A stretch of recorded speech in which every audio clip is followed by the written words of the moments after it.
Thank you, Mr. President and members of the Court. It is an honor to appear as agent of the Union of the Republic of Myanmar in these proceedings in my capacity as Union Minister for Foreign Affairs. For materially less resourceful countries like Myanmar, the World Court is a vital refuge of international justice. We look to the Court to establish conditions conducive to respect for obligations arising from treaties and other sources of international law, one of the fundamental objectives of the United Nations Charter. In the present case, Mr. President, the Court has been asked to apply the 1948 Genocide Convention, one of the most fundamental multilateral treaties of our time.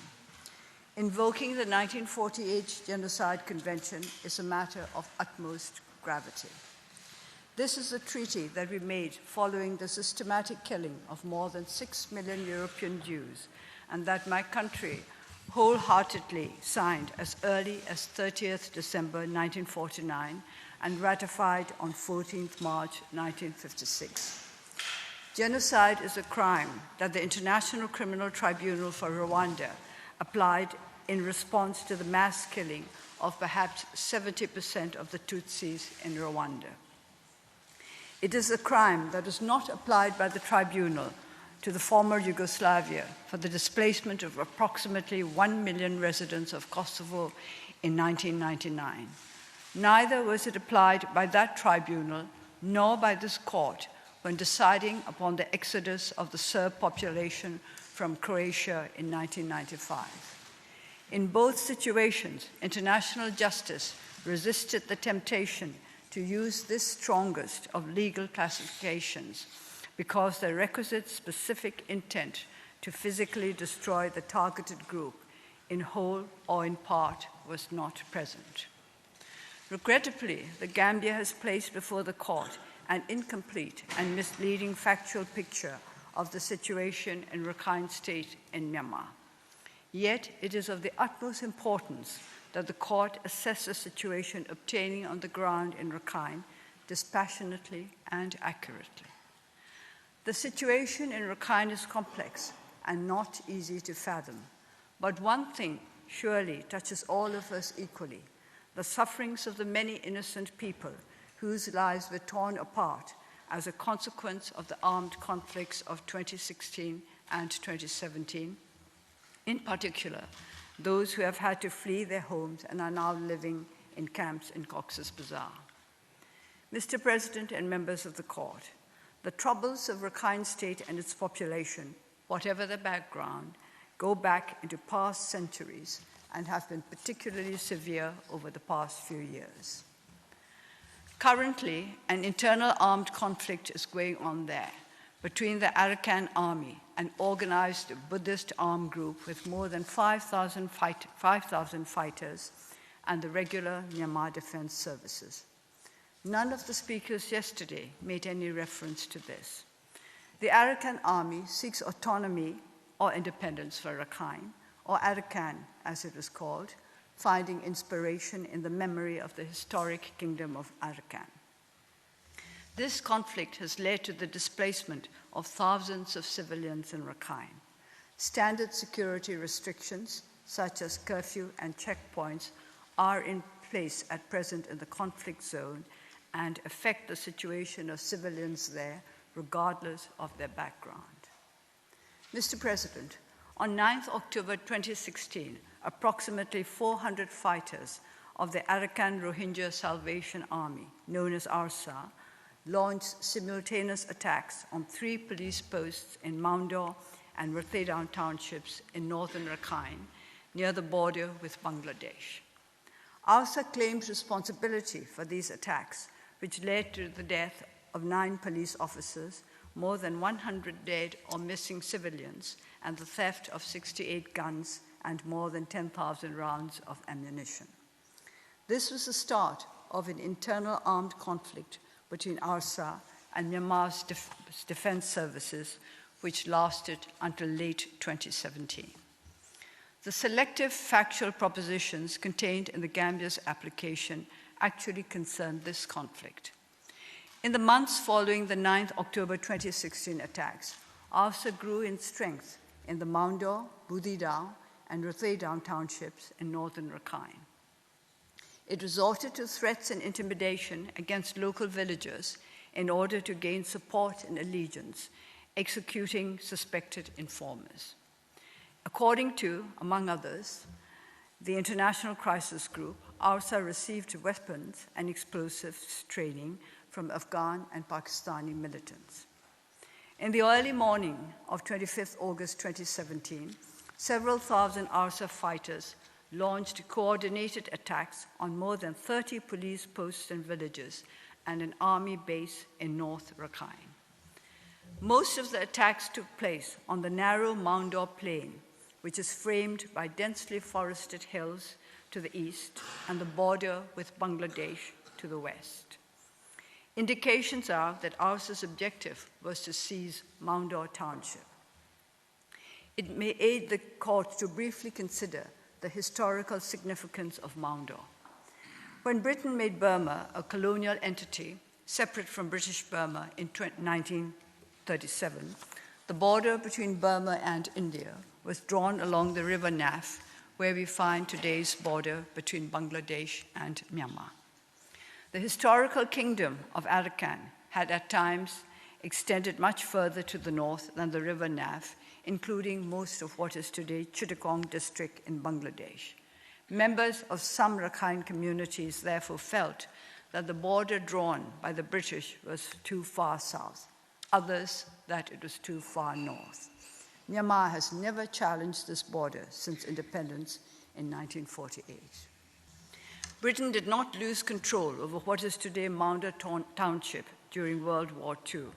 From September 1942, a number of local Muslim families offered fighters to the British irregular V-Force set up to collect intelligence and initially absorb any Japanese advance. Many Muslims gave their lives in combat against the Japanese in Rakhine.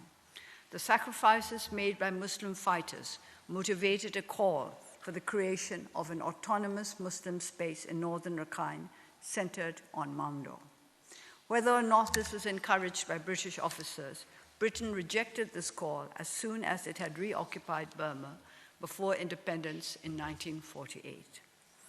The Muslim-Buddhist intercommunal violence of 1942 recurred in 1948 and several times after that.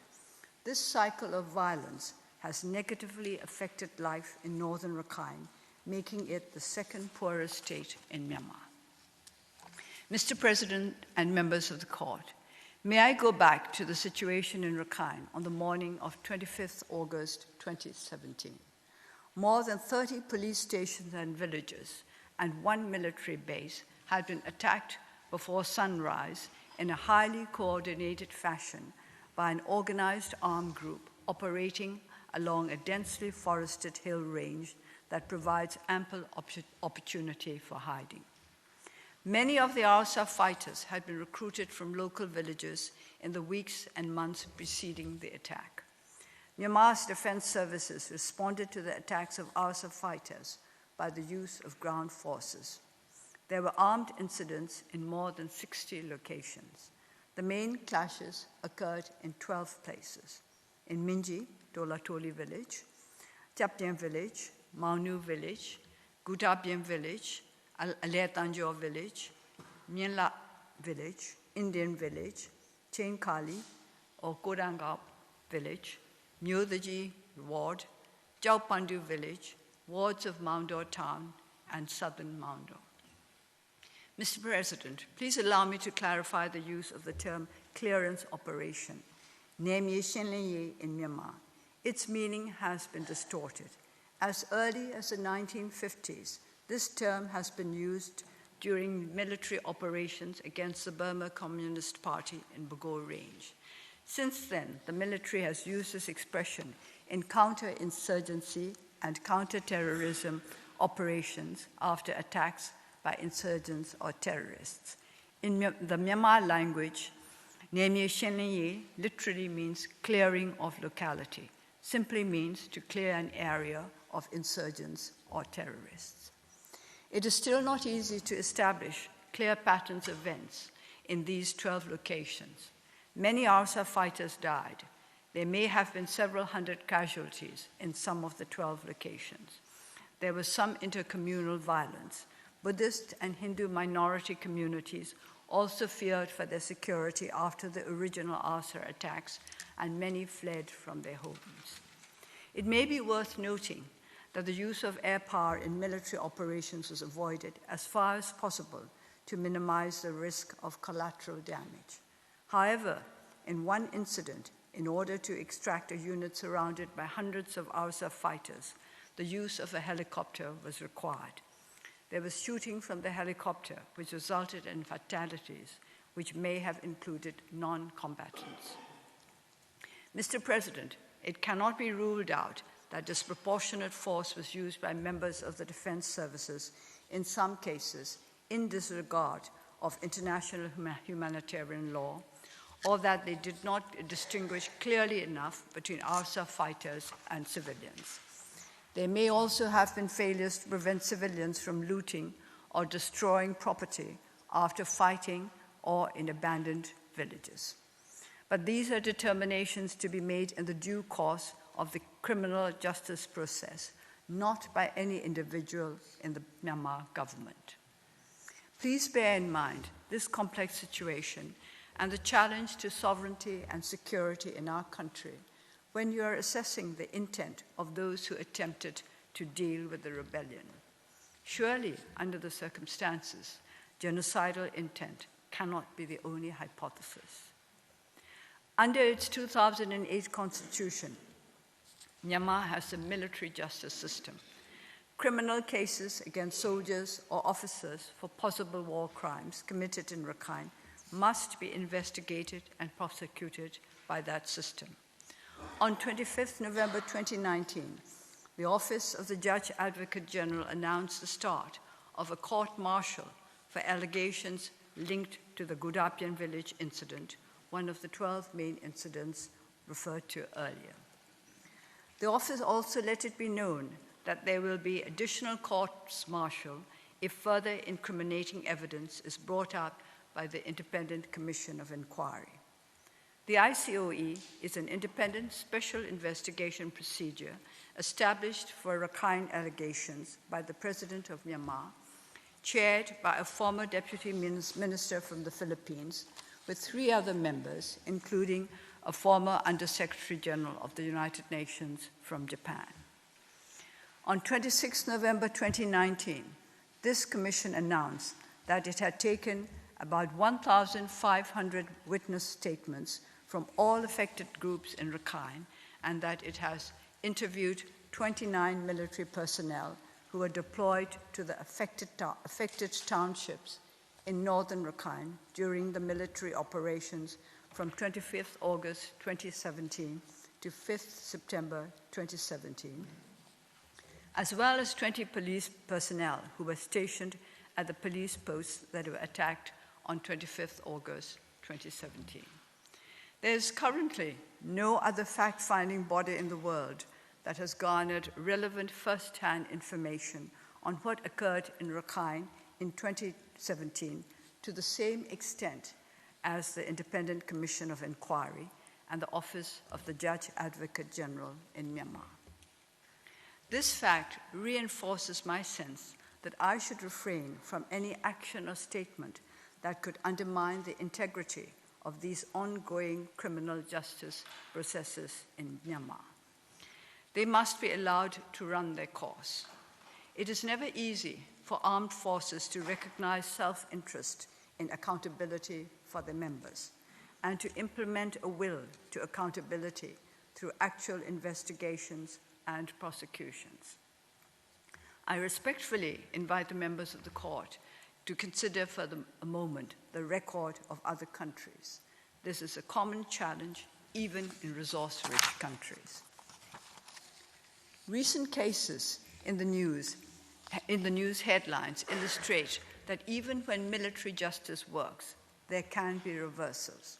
This can also happen in Myanmar. As part of the overall efforts of the Myanmar government to provide justice, a court-martial found that 10 Muslim men had been summarily executed in Indian Village, one of the 12 locations of serious incidents referred to earlier.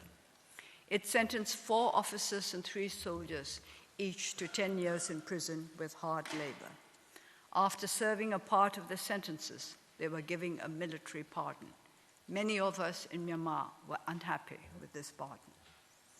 Other cases are undertaken without controversy.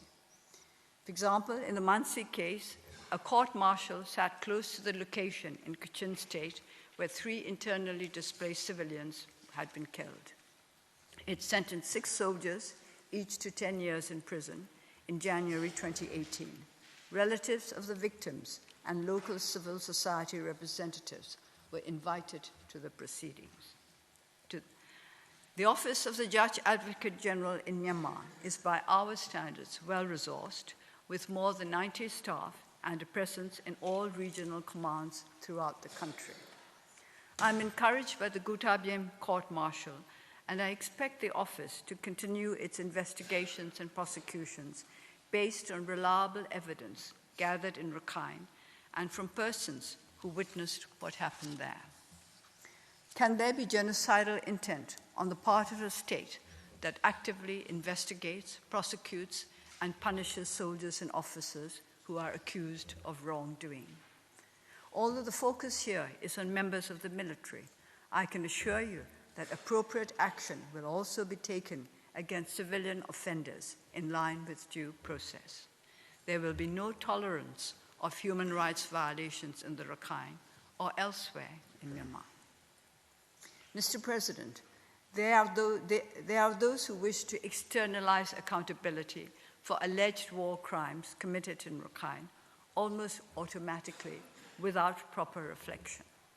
Some of the United Nations human rights mandates relied upon in the application presented by the Gambia have even suggested that there cannot be accountability through Myanmar's military justice system.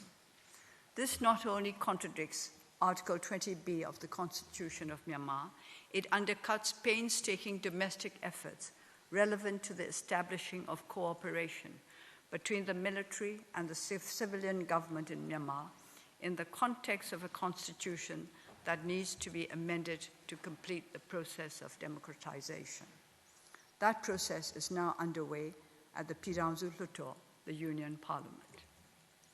The emerging system of international criminal justice rests on the principle of complementarity. Accountability through domestic criminal justice is the norm. Only if domestic accountability fails may international justice come into play. It would be inconsistent with complementarity to require that domestic criminal justice should proceed much faster than international criminal justice. A rush to externalize accountability may undermine professionals in domestic criminal justice agencies. What does the appearance of competition between domestic and international accountability do to the public's trust in the intentions of impatient international actors? No stone should be left unturned to make domestic accountability work. It would not be helpful for the international legal order if the impression takes hold that only resource-rich countries can conduct adequate domestic investigations and prosecutions, and that the domestic justice of countries still striving to cope with the burden of unhappy legacies and present challenges cannot be made good enough. The Gambia will also understand this challenge with which they too are confronted. Mr. President and members of the court, these reflections are relevant to the present hearing because the applicant has brought a case based on the Genocide Convention. We are, however, dealing with an internal armed conflict started by coordinated and comprehensive attacks by the Arakan Rohingya Salvation Army, ARSA, to which Myanmar's defense services responded. Tragically, this armed conflict led to the exodus of several 100,000 Muslims from the 3 northernmost townships of Rakhine into Bangladesh, just as the armed conflict in Croatia with which the court had to deal led to the massive exodus of, first, ethnic Croats, and later, ethnic Serbs. As I've already stated, if war crimes have been committed by members of Myanmar's defense services, they will be prosecuted through our military justice system in accordance with Myanmar's constitution. It is a matter for the competent criminal justice authorities to assess whether, for example, there had been inadequate distinction between civilians and ARSA fighters, disproportionate use of force, violations of human rights, failure to prevent plundering of property or destruction, or acts of forcible displacement of civilians. Such conduct, if proven, could be relevant under international humanitarian law or human rights conventions, but not under the 1948 Genocide Convention, for reasons on which Professor William Schabas will elaborate in a moment. Mr. President, allow me to share one further reflection in this great hall of justice. International law may well be our only global value system, and international justice a practice that affirms our common values. Leaders of states and relevant intergovernmental and non-governmental organizations should also be cognizant of their responsibility to express and affirm fundamental values. Feeding the flames of an extreme polarization in the context of Rakhine, for example, can harm the values of peace and harmony in Myanmar. Aggravating the wounds of conflict can undermine unity in Rakhine. Hate narratives are not simply confined to hate speech. Language that contributes to extreme polarization also amounts to hate narratives. Several international actors face a challenge here. But Myanmar also could have done more since the 1980s to emphasize the shared heritage and deeper layers of unity among the diverse peoples of our country. Cycles of intercommunal violence in Rakhine, going back to the 1940s, should be countered not just by practical measures aimed at sustainable development and rule of law, but also by nourishing a spiritual mindset of unity. It is a moral responsibility of leaders to guard the aspirations of people for harmony and peace. U Thant, the third United Nations Secretary General, had understood this. He wrote in his memoirs, View from the UN, published in 1974, I even believe that the mark of the truly educated and imaginative person facing the 21st century is that he feels himself to be a planetary citizen. Encouraging this added layer of identity, a sense of planetary citizenship, is of fundamental importance for peaceful relations between nations, as well as between ethnic and religious groups. A commitment to broadening the mindset must go hand in hand with practical steps to improve lives. Even before the events of 2016 to 2017, Muslim, Buddhist, and other communities in Rakhine faced what the Kofi Annan Advisory Commission described as complex challenges of low development and poverty rooted in enduring social conflict between the communities. The Myanmar government is committed to addressing these challenges. Together with our partners, we are now striving to ensure that all communities enjoy the same fundamental rights. To expedite citizenship verification and application, a mobile team is already in operation. All children born in Rakhine, regardless of religious background, are issued with birth certificates. Arrangements have been made to enable more Muslim youth to attend classes at universities across Myanmar.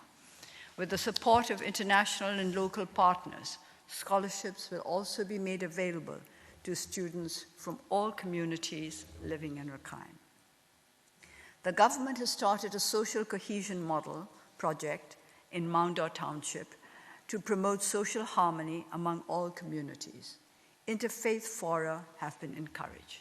These are some of the steps taken to improve livelihoods, security, access to education and health, citizenship, and social cohesion for all communities in Rakhine. 3 IDP camps have already been closed, and an IDP camp closure strategy has been adopted. Myanmar is also committed to the voluntary, safe, and dignified repatriation of displaced persons from Rakhine under the framework agreement reached between Bangladesh and Myanmar. Mr. President, how can there be an ongoing genocide or genocidal intent when these concrete steps are being taken in Rakhine? To conclude, Mr. President and members of the court, Rakhine today suffers an internal armed conflict between the Buddhist Arakan Army and Myanmar's defense services. Muslims are not a party to this conflict, but may, like other civilians in the conflict area, be affected by security measures that are in place. We pray the court to refrain from taking any action that might aggravate the ongoing conflict, and armed conflict, and peace and security in Rakhine. Right now, in northern Rakhine, an army base near Palewa is under attack by a group of more than 400 Arakan army fighters, and some 200 insurgents have surrounded a military column near An City in Rakhine. Since Myanmar gained independence in 1948, our people have not known the security of sustainable development that is a fruit of peace and prosperity. Our greatest challenge is to address the roots of distrust and fear, prejudice and hate that undermine the foundations of our union. We shall adhere steadfastly to our commitment to nonviolence, human rights, national reconciliation, and rule of law as we go forward to build the democratic federal union to which our people have aspired for generations past. We look to justice as a champion of the reconciliation and harmony that will assure the security and rights of all peoples. Mr. President and members of the court, I thank you for your kind attention, and I ask that you now call upon Professor William Schabas to continue the Myanmar submissions. I thank the agent of Myanmar for her statement.